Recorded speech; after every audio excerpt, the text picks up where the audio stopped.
Section 19 of the Glories of Mary by St. Alphonsus Liguori. Part 1, Chapter 8. Et Jesum benedictum, fructum ventris tui nobis, post hoc exilium ostende. After this our exile, show us the blessed fruit of thy womb, Jesus. Section 2. Mary assists her servants in Purgatory. Too happy are the servants of this most kind Mother, since not only in this world are they aided by her, but also in Purgatory they are assisted and consoled by her protection. For succor being there more needed, because they are in torment and cannot help themselves, so much the more does this Mother of Mercy strive to help them. Saint Bernardine of Siena says, that in that prison of souls who are spouses of Jesus Christ, Mary has a certain dominion and plenitude of power to relieve them, as well as deliver them from their pains. And, in the first place, as to relieving them, the same saint, applying the words of Ecclesiasticus, I have walked in the waves of the sea, in fluctibus maris ambulavi, adds, visiting and relieving the necessities and sufferings of my servants, who are my children. Saint Bernardine says, that the pains of purgatory are called waves, because they are transitory, unlike the pains of hell, which never end. They are called waves of the sea, because they are very bitter pains. The servants of Mary tormented by those pains are often visited and succored by her. See then how important it is, says Novarino, to be a servant of this good lady, for she never forgets such when they are suffering in those flames. And although Mary succors all the souls in purgatory, yet she obtains more indulgences and alleviations for those who have been especially devoted to her. This divine Mother, in her relations to Saint Bridget, said, I am the mother of all the souls in purgatory, and all the sufferings which they merit for the sins committed in life are every hour, while they remain there, alleviated in some measure by my prayers. This kind Mother sometimes condescends even to enter into that holy prison, to visit and console these, her afflicted children. I have penetrated into the bottom of the deep. Profundum abyssi penetravi, as we read in Ecclesiasticus.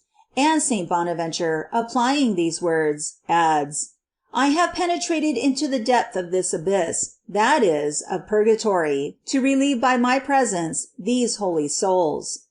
Oh, how kind and beneficent is the Holy Virgin to those who are suffering in purgatory, says Saint Vincit Ferrer. Through her they receive continual consolation and refreshment. And what other consolation have they in their sufferings than Mary and the help of this Mother of Mercy? Saint Bridget one day heard Jesus saying to his mother, Thou art my mother, thou art the Mother of Mercy, thou art the consoler of those who are in purgatory. And the Blessed Virgin herself said to Saint Bridget, that as a poor sick person, suffering and deserted on his bed, feels himself refreshed by some word of consolation, so those souls feel themselves consoled in hearing only her name. The name alone of Mary, a name of hope and salvation, which these beloved children often invoke in that prison, is for them a great comfort. But then, says Novarino, the loving Mother, on hearing herself invoked by them, adds her prayers to God, by which these souls receive comfort, and find their burning pains cooled as if by dew from heaven. But not only does Mary console and succor her servants in purgatory, she also releases them from this prison, and delivers them by her intercession. From the day of her glorious Assumption, in which that prison is said to have been emptied, as Gerson writes, and Novarino confirms this by saying, that many weighty authors relate that Mary, when about to ascend to paradise, asked this favor of her Son, that she might take with her all the souls that were then in purgatory. From that time, says Gerson, the Blessed Virgin has possessed the privilege of freeing her servants from those pains. And this also is positively asserted by Saint Bernardine, who says that the Blessed Virgin has the power of delivering souls from purgatory by her prayers and the application of her merits, especially if they have been devoted to her. And Novarino says the same thing, believing that the merits of Mary, not only the torments of these souls are assuaged, but also abridged, the time of their purgation being shortened by her intercession, and for this it is enough that she presents herself to pray for them. St. Peter Damian relates that a certain lady named Marozia appeared to her godmother and told her that on the day of the Assumption of Mary she had been released by her from purgatory, with a multitude of souls exceeding in number the whole population of Rome. St. Denis the Carthusian relates that on the festivals of the birth and resurrection of Jesus Christ, Mary descends into purgatory, accompanied by troops of angels, and releases many souls from their torments. And Novarino believes that the same thing happens on every solemn festival of the Holy Virgin. Every one has heard of the promise made by Mary to Pope John, to whom she appeared, and ordered him to make known to all those who should wear the sacred scapular of Carmel, that on the Saturday after their death they should be released from purgatory. And this was proclaimed by the same pontiff, as Father Crasset relates, in a bull which he published. It was also confirmed by Alexander V, Clement VII, Pius V, Gregory XIII, and Paul V, who in 1612 in a bull said, that Christians may piously believe that the Blessed Virgin will aid by her continual intercession, by her merits and special protection, after death, and principally on Saturday, which is a day consecrated by the Church to the Blessed Virgin, the souls of the members of the Confraternity of Holy Mary of Mount Carmel, who shall have departed this life in a state of grace, worn the scapular, observing chastity according to their state of life, recited the office of the Virgin, and if they have not been able to recite it, shall have observed the fasts of the Church, abstaining from flesh meat on Wednesdays, except on Christmas Day.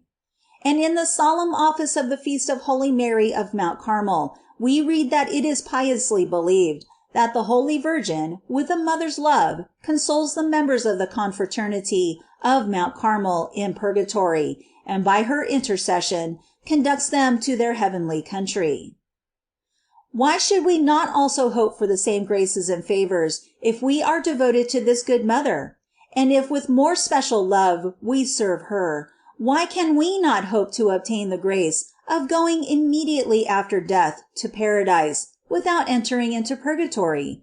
As we read that the Holy Virgin said to the Blessed Godfrey, through Brother Abondo, in these words, "Go and tell Brother Godfrey to advance in virtue, for thus he will be a child of my Son, and mine also.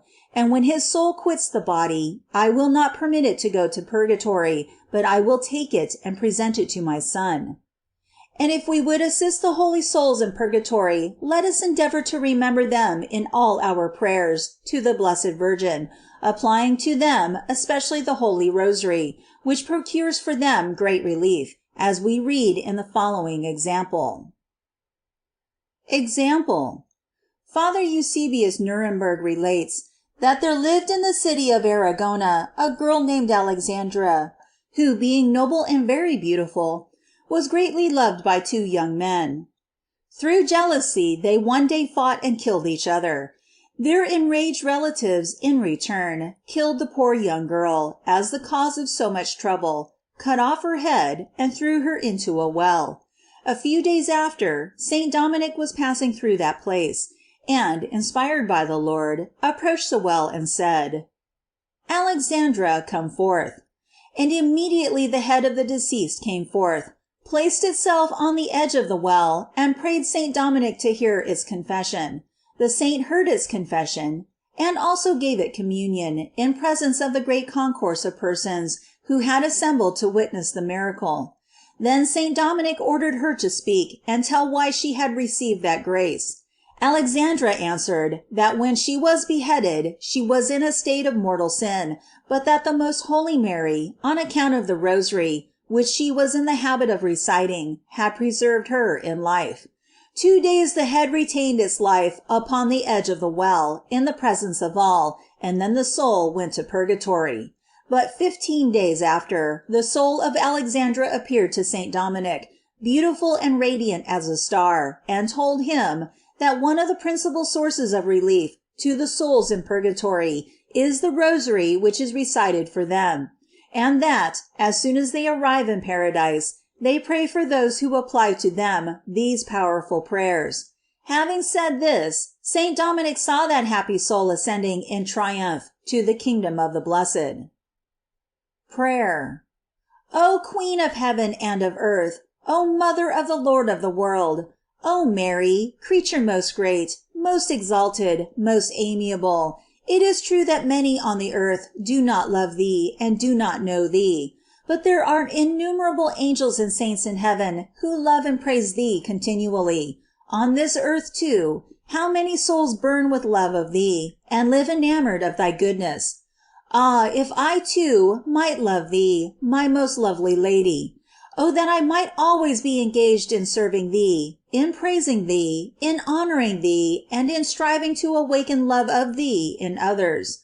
A God hath been enamored of thee, who by thy beauty, if I may so speak, hast drawn himself from the bosom of the eternal Father to come upon the earth and become man and thy Son, and I, a miserable worm, shall I not be enamored of thee?